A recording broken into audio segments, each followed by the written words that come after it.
What's going on, everybody? Welcome back to the Scale News Update. Not familiar with the show? This is where we talk about the news topics that happened in the scale world of RC over the past week, or week and a day, since we're a day late. After the holiday travel, I didn't make it home with enough time to film the Scale News Update to release it on my normal day. So I pushed it a day, and now you get a Wednesday edition. So let's jump into this week's topics. First for this week, Hobbywing has announced that they've got a new version of the Axe 540 motor. This is the R2 2300. Now, if you're not familiar with this system, it pairs with their ESC, and it's got an FOC-based control that tries to make it as smooth as possible. Now, this version, they say, is shorter than their regular 550 or 540L motors, should fit in just about every scale rig that's built for a 540. I haven't heard of a lot of instances where the Axe system didn't fit previously, but they did mention specifically that this is shorter than the 540Ls and should fit in any scaler. The Fusion systems are usually the ones that are a little bit longer and have more problems fitting in vehicles, but these Axe systems have been popular in the past, but you have to use their motors with their ESCs for the whole combo to work. So if you already have one of those combos and you just want to change the motor,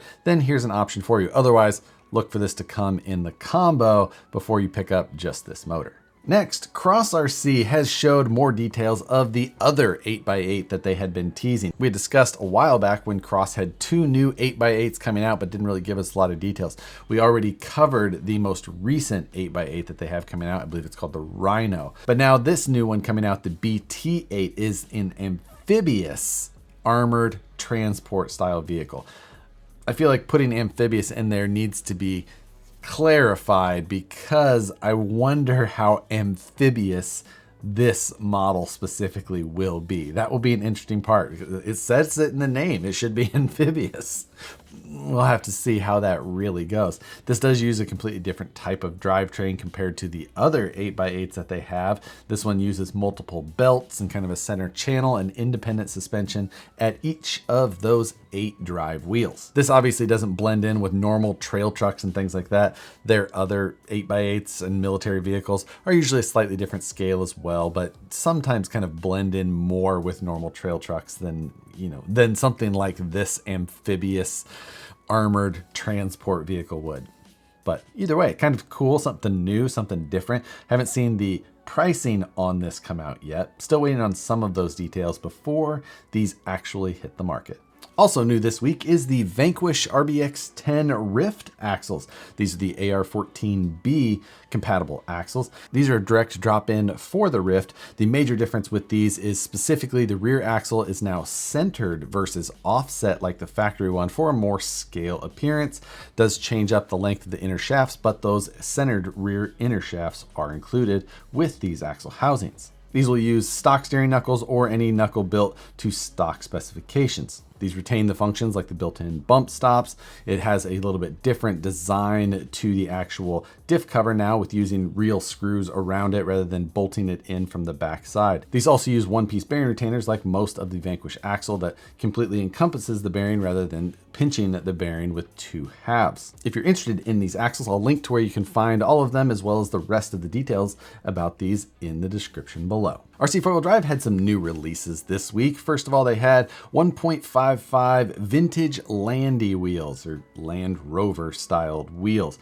But these specifically have faux patina on them, which from the photos at least looks fairly convincing. Doesn't look as bad as you would sometimes expect a mass-produced patinaed look to come out. But in the photos, at the very least, these look passable. And for, it's a 155, there's only so much room on it anyway, but be fine. Now you can get these in a non-patinaed version as well, in case you want to do it yourself, or in case you just want a clean looking wheel.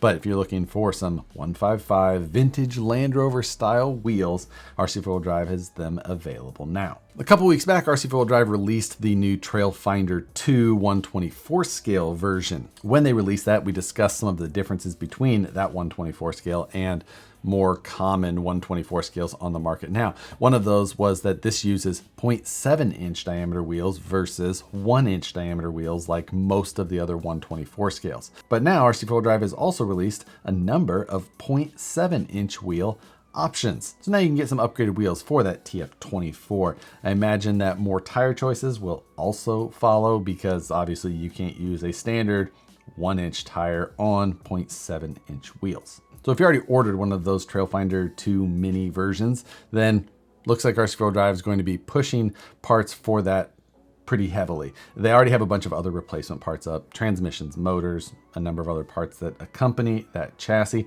and now, of course, just normal option parts following as well.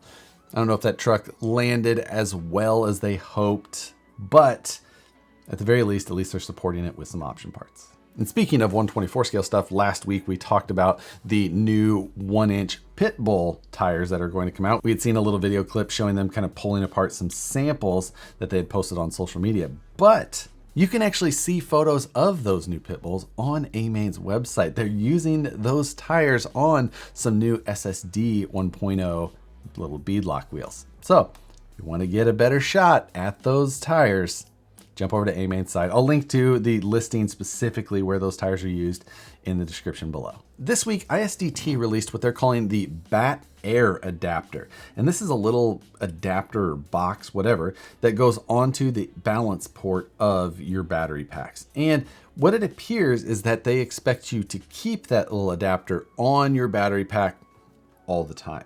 And basically what it's trying to do is turn any battery into a smart battery, giving you things like cycle counts and what the charge voltage is, and a lot of other intelligence that you can get from your phone at any time, which is kind of cool in that respect. Now, it is an extra cost that you would have to add to your other batteries that you bought without smart technology, and then you can use those on an ISDT charger, get you some of that information. It's kind of cool, but I haven't found actual pricing on just the Bat Air, adapters on their own. At this time, the only ones that I see listed are a charger and 2 Bat Air adapters, which are being sold with it. I can't find just the cost of this thing. I like the idea. I could see it being useful. I don't like that you have to keep it on the battery all the time. Maybe I'd be willing to give up some of the information like cycle count and such, just being able to have 5 or 6 of them and maybe run them on my comp pack so I know what information I have, with those packs as they are in my LiPo bag. And then when I go to run, I can actually remove it. Just because in some of our trucks, space can be a little bit tight. You don't want to add extra weight just because anyway. I mean, I guess unless they were made of brass, but they're not. So I like the idea. I'm interested to see how this fully kind of materializes, what kind of information will come. I know that it's meant to work with the ISDT chargers. I have an ISDT charger, but I don't use it all the time. Just kind of wondering what this could be, if this could be widely accepted or not. I think it's really going to be dependent on what the price of each one of those units is. If they can get it cheap enough, maybe it makes sense. I think having one on every battery pack is probably unreasonable for a lot of people in the hobby, as some of us maybe have 30, 50 batteries, and that could just be totally unreasonable. And that could just be totally unreasonable because these things could be $15 or $20. I don't know. I mean, and at that point, the investment that it would take to outfit all that, it would just be absolutely crazy. Plus, I think these are only for 3 and 4S. I don't think that they'll do 6S. Or higher. And then there's 2S packs, which of course some people still use as well. It's an interesting product, even though I just don't know if it's really going to land in the market. Next, there's a release from Proline, which I actually skipped over last week, but want to talk about it because this is the Proline Hyrax specifically for the Axial SCX6. But I talked about these a little while back, kind of, because I thought that they were just the same tire as the one listed for the Losi Super Rock Ray. Because they're the same size, they have the same wheel, the same width, everything about them, I think, is the same, but they have 2 different part numbers. I'm sure that I'm missing some sort of detail that differentiates these two, but from everything I could tell, they were the exact same. I skipped over it last week because I thought that they were just re-advertising the same product, but then I saw that it's a different part number and it's up for pre-order, not for sale. So I assume that there's differences. If you have an Axial SCX6 and want to upgrade the tires, well, these are pretty much your only option at this point for, properly sized ones, other than like 40 series options and maybe not great looking tires. So looks like a good option. Maybe we'll see even more ones. Maybe we'll see more scale tires as opposed to just the Hyrax. Of course, I'd like a set of BFG crawlers. If you're looking for a checklist, there's the one that I want. I want to thank Old Time RC again for sponsoring the Scale News update for this month. This week, Old Time RC is showing off a new SCX24 body that they'll be releasing. This body based on the miniature Beetle body that they had shown on that miniature Scorcher looking 124 scale rig. They're going to be making this body specifically to the size of the SCX24. This is currently labeled as a pre-order. It looks like it's supposed to ship at the end of February. So a Beetle body on an SCX24 could be a pretty good looking combination. Definitely something that we used to use a lot back in the comp days because they always performed really well. If you're interested in that, check out the link in the description below. And again, thanks to Old Time RC for sponsoring the news in the month of November. Cyber Monday was just a couple of days ago, and Amane had some really good sales going on. I saw a number of sales kind of go around the internet, but Amane definitely seems to have some really good ones that are continuing to go on through this week. So if you're interested, I went through and found some of the ones that look like some of the best deals. And if you're a kit builder, you've got the best chance at saving some real money, I think. I saw that the Rift kit was significantly discounted. So if you're looking to build a kit version there, a great savings. The Vanquish VS410 Ultra kit is on sale as well. The Element Gatekeeper, both the kit and the RTR, big discounts, over $100 on all of these kits, even more on others. The SCX10 straight axle kit, also on sale for $100. That's a great deal for that, like half price. And the SMT10, the axial monster truck, the raw builders kit, that thing is just over $100. So a great price on that thing as well. Some really great prices on those items. I'll link to all of those in the description below, as well as just some of their other deals that they have going on. I think you'll be able to get most of those deals through the week. Jump over there, check that out.